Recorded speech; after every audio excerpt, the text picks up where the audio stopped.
Warning, this episode contains discussions of paranormal experiences and sensitive topics related to death that some listeners may find distressing. Listener discretion is advised. Welcome to Travel Stories Unpacked, the travel podcast where we talk about all things from the silly to the serious to the spooky. That's right. We are unpacking a Halloween topic in one of my top bucket list destinations, New Orleans. I'm so excited to welcome our guest to the show, a New Orleans local, Bentlie Logan. I'm so proud of you for saying it correctly. Wait, what? How warms my heart. What's the wrong way to say it? New Orleans is the incorrect way to say it, or my favorite, Nolans. It's the incorrect way to say it. It is New Orleans. New Orleans. It's like instead of like Orleans, do like Orlins. New Orleans. I am so happy I got that right because I didn't know that there were so many disputed pronunciations. Oh, yeah. It's only tourists that say Nolans or New Orleans. It's only tourists. Oh, that's so embarrassing, you guys.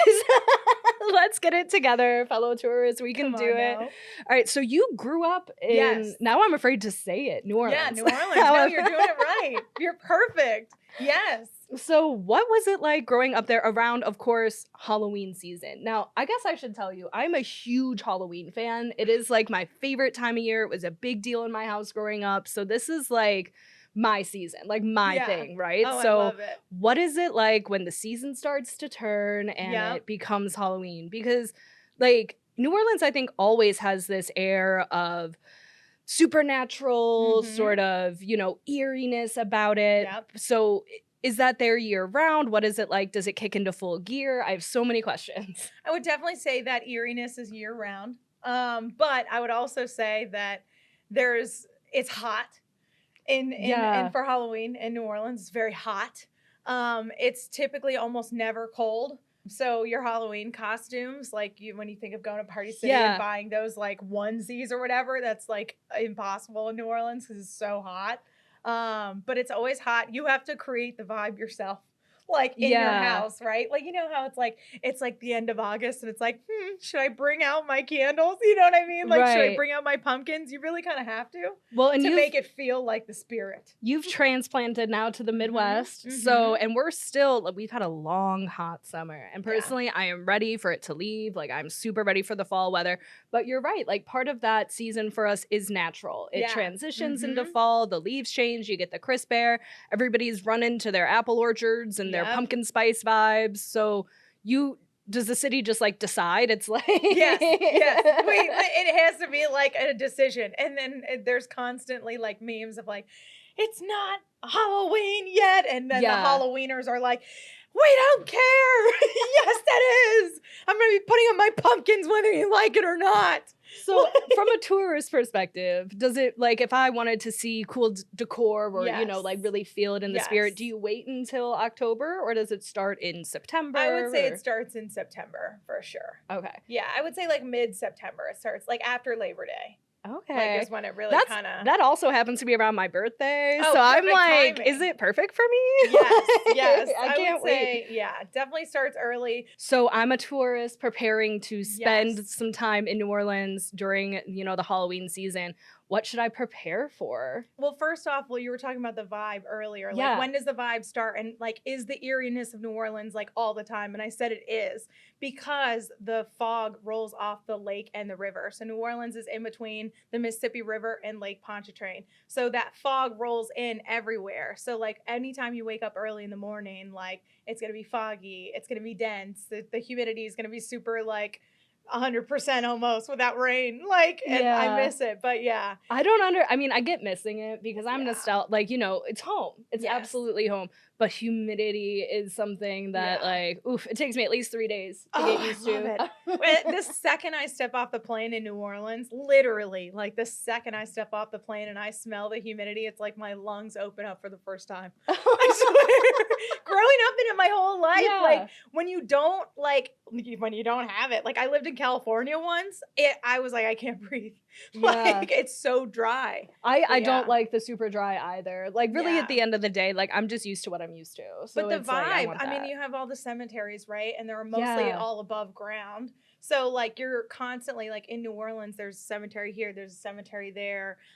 There's like my family's buried in an above ground cemetery. Like that's not abnormal. For sure. You know, that's just very normal, you know, and like the big cemetery of New Orleans, if you will. But yeah, the vibe is pretty, I mean, we kind of already have that vibe. I mean, when you're walking through the streets, like it's like the cobblestone streets for, you know, some of it, not all of it, but some. And then the old architecture, you know, it's like, it's very, old. It feels like you're going back in time, you know? Yeah, absolutely. And then the ghosts, like there's alleyways that are some of the most haunted alleyways like in the world, like in New Orleans. So like if you're walking down an alleyway by yourself, like specifically the one by the St. Louis Cathedral, like behind it, like that one's very, very known to be very haunted. Okay, now I have to ask, is that something that locals, for the most part, you know, they believe in, or is it like played up for tourism? No. 100%. We respect the ghosts respect us. Like, okay. Yeah, like I've worked in a haunted restaurant. I've lived in a haunted apartment. Like I haven't seen a ghost myself, but I've seen them like on camera. Oh my God. I know. I have so many questions about that. Yeah. But you said something I really want to ask you about, which was you respect the ghosts. Absolutely. You respect the spirits. So how would I do that? Like, what do you do that is like respectful and not antagonizing? Yeah. Well, I mean, it's just being like present and acknowledging this space. Like sometimes you will walk into a room and you might feel different. You know, you might feel like there's something else in the room with you, but it doesn't necessarily mean that that's a scary thing. Yeah. You know, like with my haunted apartment, I always thought like for the longest time, I was like, I don't do ghosts. I respect them. But I have no desire to see them. I still don't. I really don't have a desire to see them. Yeah. I don't have a desire to communicate with ghosts or anything like that. But when I lived in a haunted apartment, it was the wildest thing. Like I only lived there for 2 months because it was a roach infested apartment. No. So it was horrible. It was like fresh out of a breakup. So I was heartbroken, just moved in this new place all by myself. My first apartment alone. It was roach infested and haunted.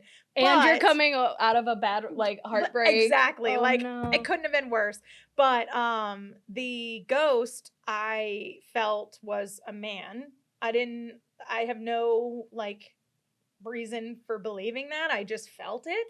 And whenever he would like, I guess I say appear, but I never saw him, but he would open and close it was always at night and when I was going to sleep consistently, but every time it happened, I felt like a wave of like pure peace and like calmness and like stillness. Like I felt like I felt like what it would feel like to take a Xanax or like have like 2 glasses of wine. Like it was just the most calming feeling. And he would open up my cabinets and close them softly. He would open up my fridge and close it softly. And he would turn the knobs in my sink. And like a couple times I would like get up and look at my sink, like because my bed and my bathroom was not too far. And like a couple times I'd get up and he would turn the knobs, but no water would be coming out. So how did you know the knobs were turning? I could hear them. Like a squeaky. Yeah. Because it was an old apartment. So scary. I know. It's like I think about it and I'm like, that does sound scary, but it really wasn't. But you didn't feel threatened. I never thought I would. And that's funny because before this experience, I worked at the haunted restaurant. And in the interview for that haunted restaurant, I told them, I know this restaurant's haunted. I need you to know that if I see a ghost or if something happens, like I am going to leave on the spot. It's going to freak me out too much. Yeah. And so they would specifically not put me in specific rooms of the restaurant because those were like the really, really active haunted rooms. Okay. So before we get to the restaurant, I have to ask about, so did you know that the apartment had a reputation for being haunted? No. And the leasing office said it wasn't. It just like you're just trying, and they're like, by the way, we're not haunted. Like, how did that come up? I literally asked them, like, have y'all ever had anyone in this apartment, like, who've said that there's been, paranormal activity? And they're like, nope, not at all. So is that just like a normal thing you do when you live in New Orleans? Like, ask those sorts of questions? Well, it's always legally, it has to be disclosed. So if like so they don't know it's haunted, right? I told him it was. Like, I was like, well, I'm just letting you know it's absolutely haunted. Like, I'm not crazy. Like, it's haunted. It happened often. Like, I knew it was happening, but they didn't acknowledge it, which is fine. But legally, like in New Orleans, when you're walking around New Orleans, like whenever you go visit New Orleans, you're going to walk around the French Quarter and you're going to see apartments for rent. And then right underneath it, it's going to say haunted. Shut up. That is so crazy to me. So when you moved up here, was that like part of your apartment hunting process? Oh my gosh, like, did no, you think but of I that? think about it now. Yeah. Because I'm like, some of these houses seem real old. Yeah. And I'm the like, area you're in. Yeah. Like, I'm like, if I want to buy a house, like, are these houses haunted? Like, that makes me nervous. But yeah. So, you know, I gotta tell you, I've always been kind of skeptical. You know, I take everything in this world with like a heaping pile of salt. Like there's always an explanation or whatever. And I just wasn't raised to really like believe in things like that so easily. But then I lived in a haunted apartment and it changed everything for me. Gosh. Was it scary for you? Terrifying. I did not feel at like this peace you're describing and like at all. And I've talked to like friends of mine that I've been friends with throughout the whole experience and they say the same thing. They're like, it just never felt right there. But I was literally getting messages of help, like pleading for help. Like I would get these crazy texts like that weren't from numbers, because you know how you can spoof numbers but they still have to like come from a number. It would come from like XW4-O or something, and it would be like help me and then a couple spaces and then like nonsense at the end. And I got multiple of them, and then I made the mistake of telling my boyfriend, so then he intentionally sent some to scare me, but they looked so different I could tell. Like I knew then that somebody was messing with me on top of it. But that instance just like really changed my whole opinion on like spirits and supernatural occulty things. And I think for a lot of people, you do almost have to like have an experience like that for yourself to believe it. So it's so interesting to me that this whole like city sort of collectively is just like, nah, this is real. Like it's instilled young. Like they'll talk about ghosts in school. My grandmother practiced voodoo. You know, like my grandmother was also a devout Catholic. You know, it was very common in New Orleans to be a devout, we're Catholic city. That I'm not saying everyone in New Orleans Catholic, but most of New Orleans is Catholic. In fact, like even the restaurants do their specials based off of Catholic traditions. So she, you know, my grandmother's devout Catholic, but she also was practicing voodoo as well. Don't even get me started about American Horror Story. I want to like them, but they did us so dirty. Like they make voodoo seem like the craziest thing. And I'm here to tell you that every religion in this world has a bad side. Like, of course. That is not voodoo. Like I grew up with voodoo dolls. Like my grandmother would give us voodoo dolls for Christmas. Like, and it was a blessing. It wasn't a curse. Of course. Like it was like we would I would hope your grandma's not cursing you. No. Like we would bless the voodoo dolls. Like, you know, it was never like it's not this scary like that's the media, you know, Hollywood's gotta make money. That is really interesting though, seeing those two sort of things be able to coexist just very naturally. And you know, they don't have to oppose each other. So that's super interesting to me. And all very not my wheelhouse. So I'm not really gonna comment on it because I didn't grow up knowing any of it. So it's really cool though. What people don't understand is that it is like a hand in hand, like the Catholicism and voodoo in New Orleans was very hand in hand. Like even the queen of voodoo, which is her name's Marie Laveau. Also probably done dirty in American Horror Story. Horribly dirty. She used to practice voodoo and do her ceremonies in the St. Louis Cathedral, which is the famous cathedral in New Orleans. Yeah, you've all seen the picture of it. It's this beautiful cathedral. The restaurant I used to work at, that's haunted, right next door, literally, like physically right next door. And like that is, it's not at all what the media has portrayed it to be, you know, but we do still have the fun, you know, we lean into it too. You know, we have the voodoo museums. There's two of them. They're across the street from each other. They're rivals, right? You got to go to both. You might want to get a love the voodoo potion. District. Yeah. It's cute. Like, you know, they're right across the street from each other. You can get a love potion. You can get like little thing, you know. So I'm going to go down the rabbit hole here. Have you seen the movie The Skeleton Key? I haven't. I'm afraid of scary movies. I find it terrifying. It is one of my all-time favorite like scary movie like movies, but they talk about it a lot as well. And the one takeaway I got from that movie about voodoo was just don't mess with it. Just do not mess with it, and you'll probably be all right. Well, now, you will. Even though we know that the movie portrayals and stuff is probably vastly horribly incorrect.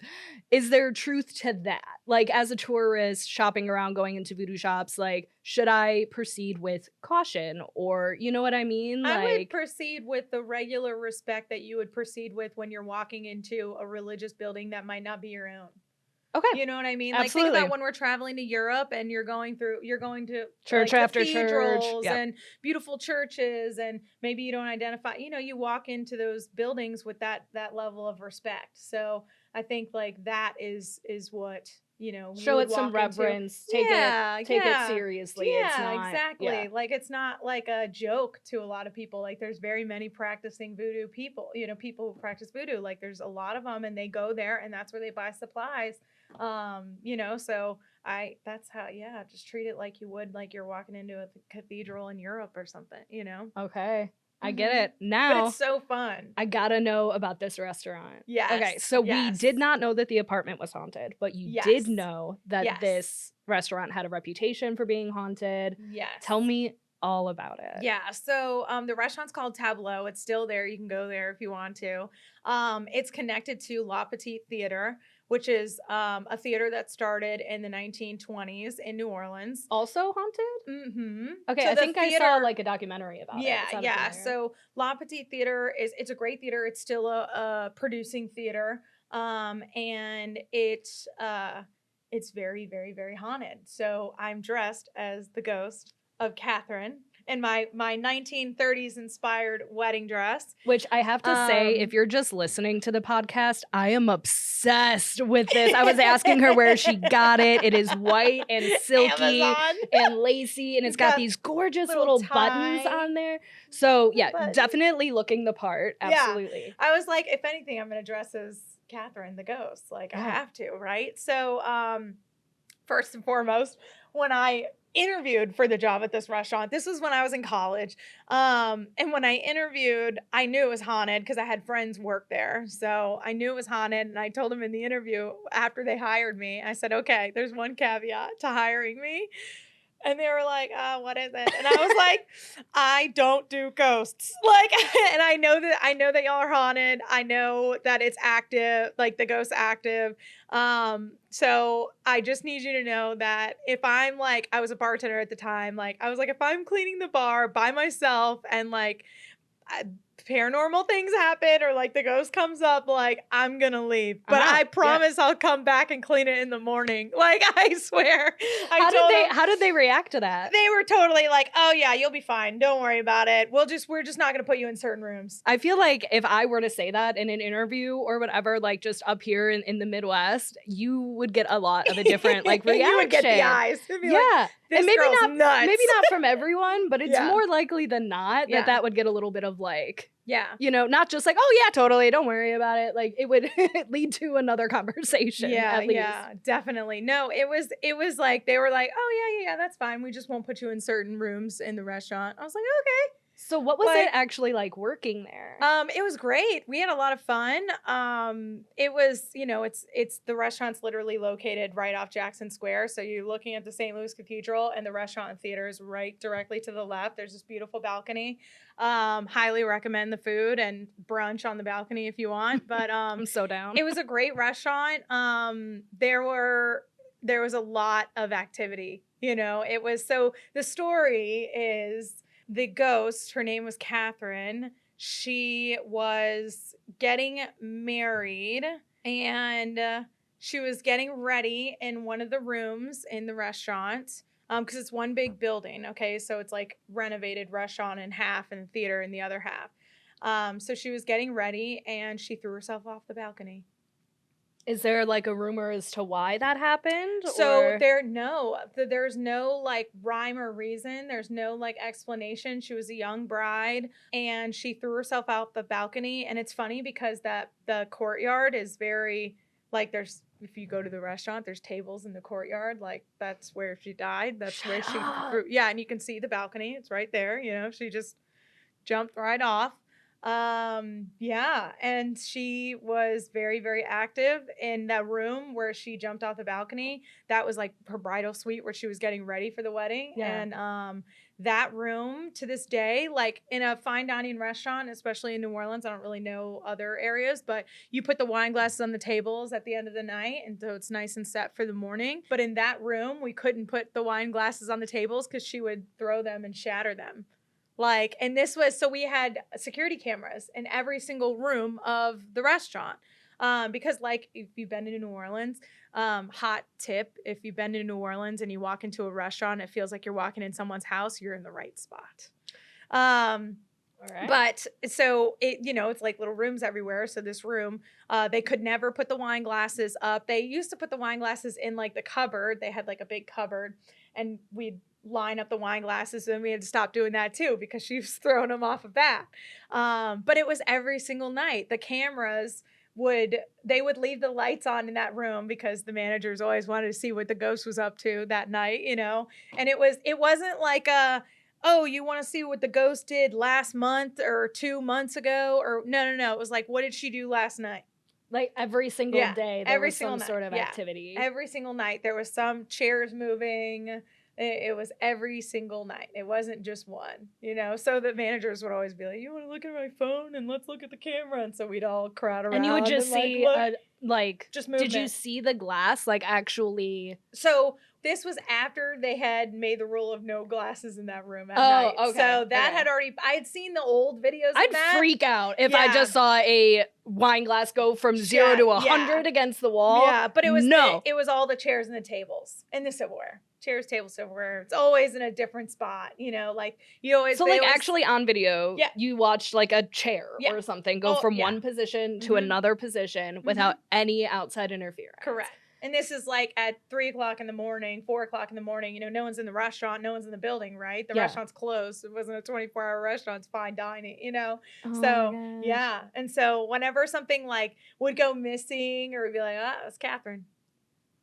That's so crazy. And I didn't even like going in the rooms. Like, I didn't even like walking through the rooms. Like when I was like bartending, sometimes I'd have to like bring them drinks, and I didn't even want to do that. Like, because I was like, oh, she's gonna come. I don't know. And especially at night when they'd already cleaned the rooms or there wasn't an event. So they typically use those rooms for events, not regular dining. Okay. So, because they're very like nice, beautiful rooms. There's 2 of them. Like one is like a wine cellar type room, and then the other was just like a beautiful room, private, but they weren't open to like the public. It had to be a party or something, or a big, you know, group of people.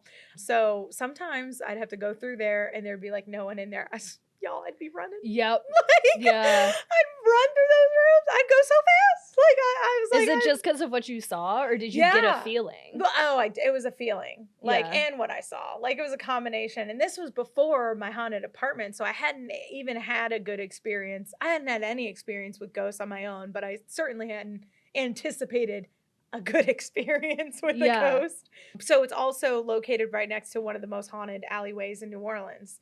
So, like, at night, when we'd walk to our cars and stuff, like, we would walk together. So we were, like, you know, well, it's also safety. Yeah, you know, of course. Naturally. But yeah. Wow. So that is seriously some, like, a next level stuff. And I want to know of, you know, anything that you think people should avoid. Either because it is a pure tourist trap or because it is too scary. Like, not for the faint of heart. I would avoid, it's, you know, me, it's the tourist trap restaurants. Like, it's that is like the key. Like, there's I don't want to name drop some bad restaurants, but help us. Just try to do your research, or like, you know, you mentioned if it looks like a house, that's a good indicator that like you found a good one. Yes, if it looks like a house, you know, that's a great sign. There's a ton of like, you know, restaurants on Bourbon Street that aren't that great, but there's a few. Like Antoine's has been there for 100 and something years. You know, that's a phenomenal restaurant you'll want to go to. In fact, we just had a couple of years ago, we had so our New Orleans is a tourist city, and like we love tourists. We want tourists. We are always appreciative when tourists come. And we also are a very service forward city because of that. And so we have restaurants where servers have been working there for 50 years. Wow. And so this server who was working at Antoine's for 50 years, we just had a retirement party for him a couple of years ago.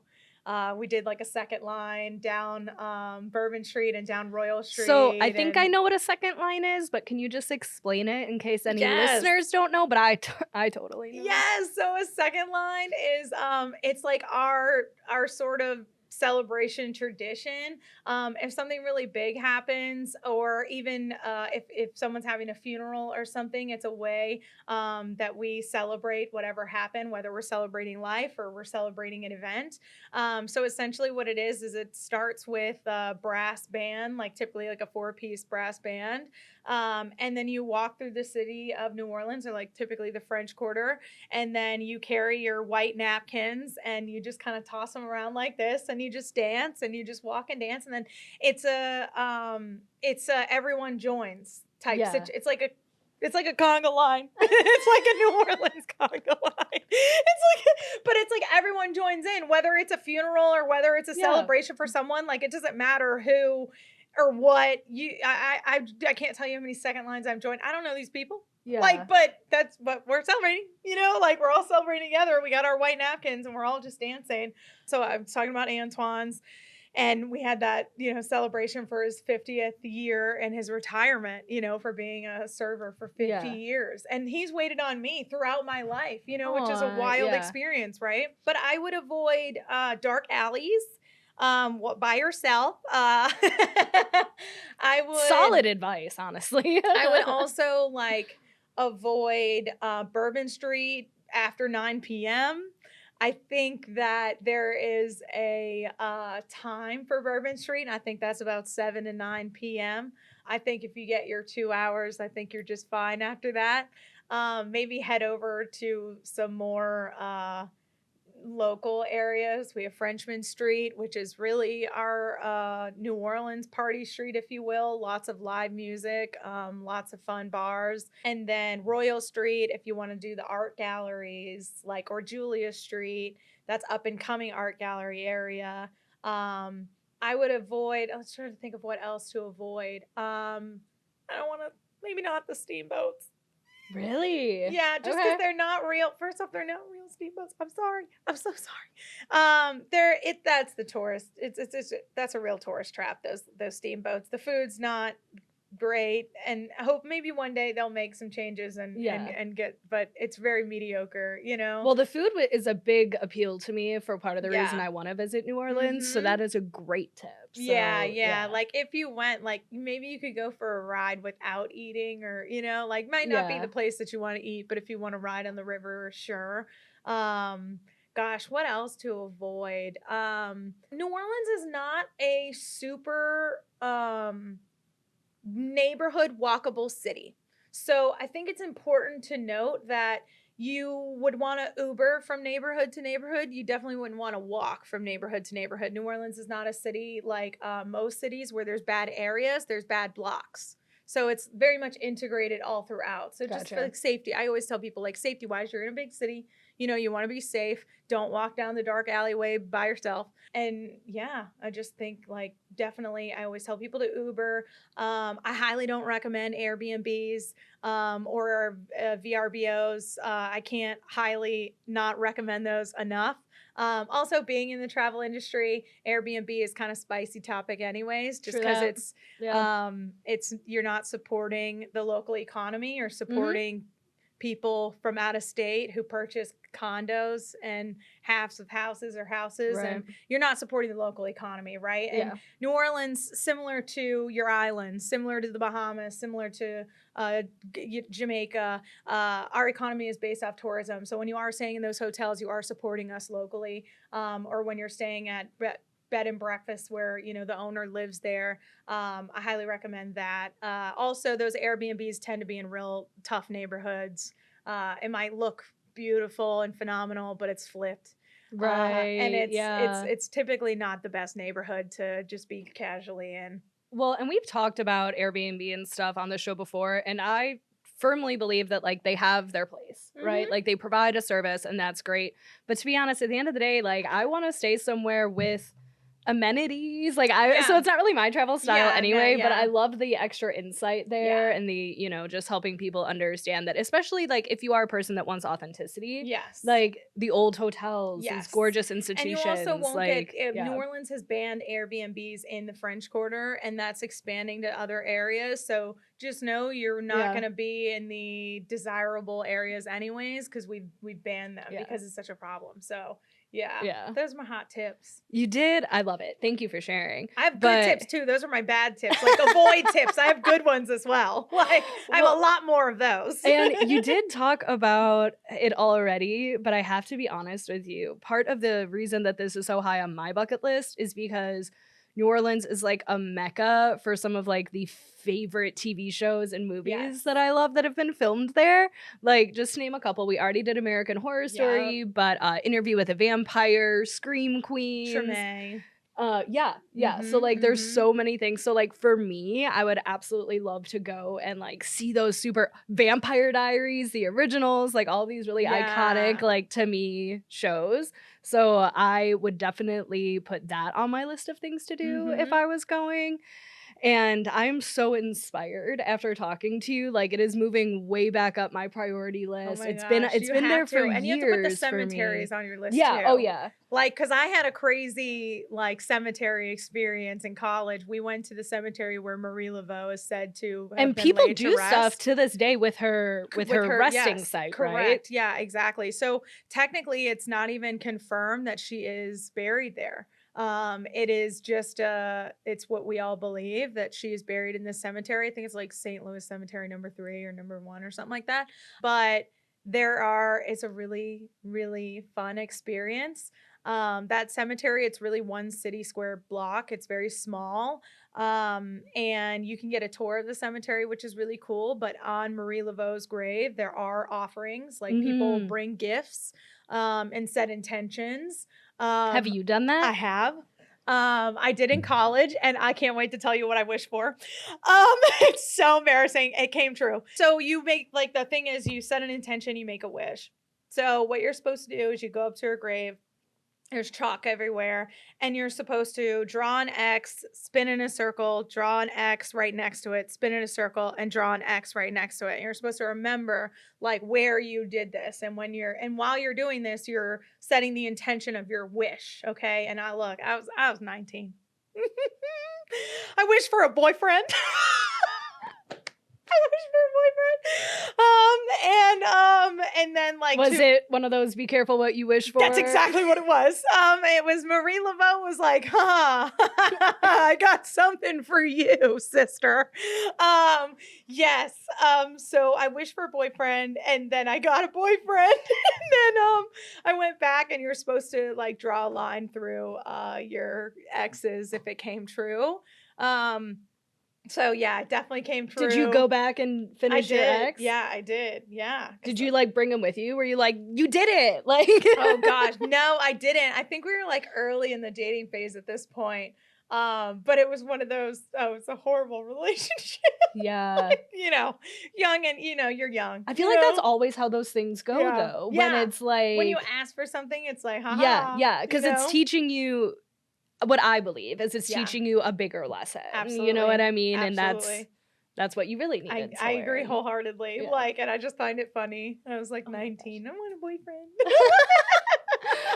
But that's so true though. You know, we want what we want. Yeah.